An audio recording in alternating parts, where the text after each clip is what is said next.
It's not because of music or not anything else, but you gotta realize me and my boys, we go hard. We got $1 million worth of jewelry on, we got $250,000 worth of cars, we candy paint everything, we like to live a luxurious life, and you got people who don't wanna see that. Hey, yo, man, I'm Mitch's man, B. You got any problems, man, let me know, man. All right? Yeah, no doubt. We gonna talk, B. In the mid-1980s, Harlem streets exploded with crack cocaine, and 18-year-old Alpo Martinez quickly became one of its youngest millionaires. Dreamers like him were making $15,000 to $20,000 a day, but Alpo wasn't like the others. He chased fame just as much as money, flashing sports cars, designer clothes, and expensive jewelry. Behind the image, Alpo was ruthless, admitting to involvement in at least 14 murders across New York and Washington, D.C. Loyalty meant nothing to him. If someone stood in his way, they didn't last long. In 2002, Dame Dash and Rockefeller Records decided to turn Harlem's darkest true story into a movie. Paid in Full, the rise and fall of three major Harlem figures, Ace, Mitch, and Rico, based on AZ Faison, Rich Porter, and Alpo Martinez. I gotta go make these drop-offs. Man, you think you're the only one out here working, B? Gotta make drop-offs too, B. Come on, man, get in, man. I ain't taking no for an answer, man. But this wasn't a Hollywood-style fantasy. They kept it brutally real. The movie showed the murders, the betrayals, the greed, and the snitching exactly how it happened. Put you up, eh? Yeah, man, but look, B. Once we get my little brother back, man, we right the back on, baby. We right the back on once I get Sonny. It's gonna be... No filters, no softening. It showed how loyalty was bought and sold, and how quickly a street legend could become a street target.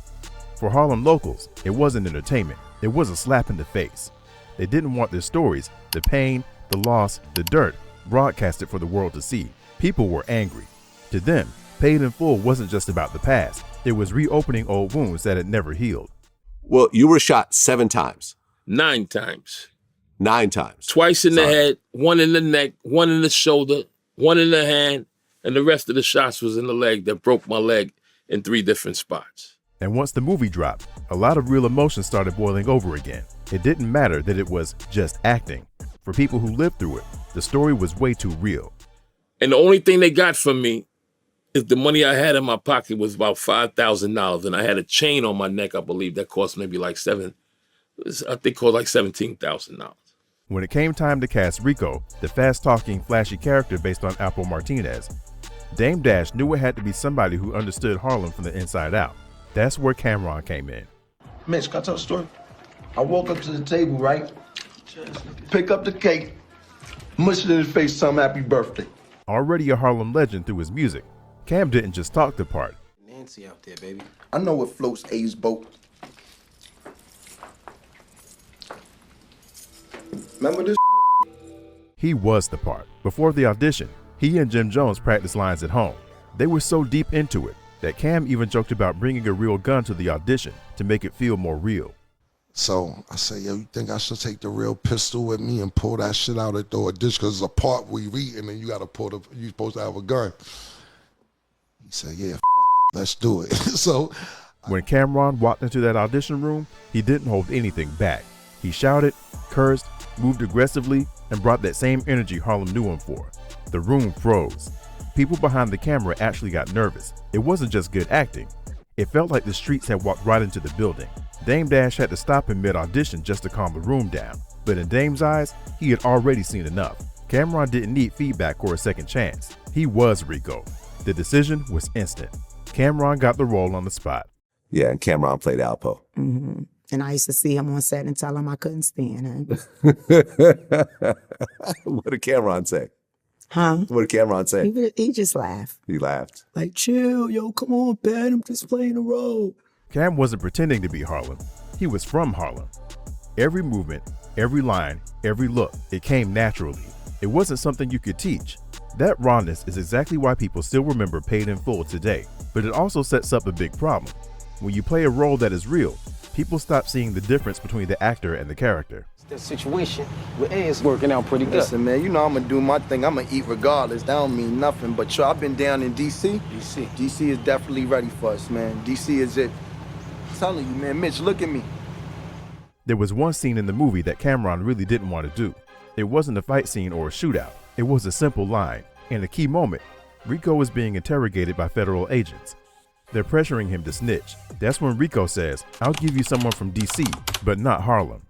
I ain't snitching on nobody from Harlem, man. I give you a couple cats down in DC doing their thing, out of town doing their thing, but I'm not snitching on nobody in Harlem, cause when I come home, I'm still gonna be the king. On the surface, it sounds like just another line in a gangster movie, but Cam knew better. He knew real DC people take loyalty seriously. Saying something like that, even in a movie, would look like disrespect, and disrespect doesn't get forgotten easily in the streets. Camron told Dame Dash he didn't want to say the line. He warned that it could bring real problems later on, but Dame pushed back saying, "It's just a movie." I'm like, I didn't want to be Rico. Me and Dame Dash had a whole argument about that part. I'm like, yo, my nigga. Cam wasn't convinced. He grew up knowing that even words you speak in a different setting can come back to haunt you. Still, he went along with it. He said the line. At the time, it seemed like just another day on set. But Camron's instincts were right. The streets don't care if it's a movie or real life. Some things you just don't say. And that moment would come back to find him when he least expected it. When Paid in Full finally dropped, Camron's life outside the movie set changed overnight. And not always in a good way. Fans didn't see Camron the rapper anymore. Everywhere he went, they saw Rico. Airports, clubs, gas stations, it didn't matter. People would yell, "You Rico," at him like they were talking to the real Alpo Martinez. It got worse when some people started getting aggressive. Some weren't just yelling, they wanted to fight. To them, Camron wasn't just an actor playing a role. He was the snitch, the backstabber, the one who betrayed Harlem. His friend Freaky Zeke said in interviews that Camron and his crew had to physically fight people for almost 8 years after the movie came out. Every time they traveled, every time they stepped into a club, there was a good chance they were going to have to defend themselves. He was on the plane. He's like, "You Rico! Snitching that."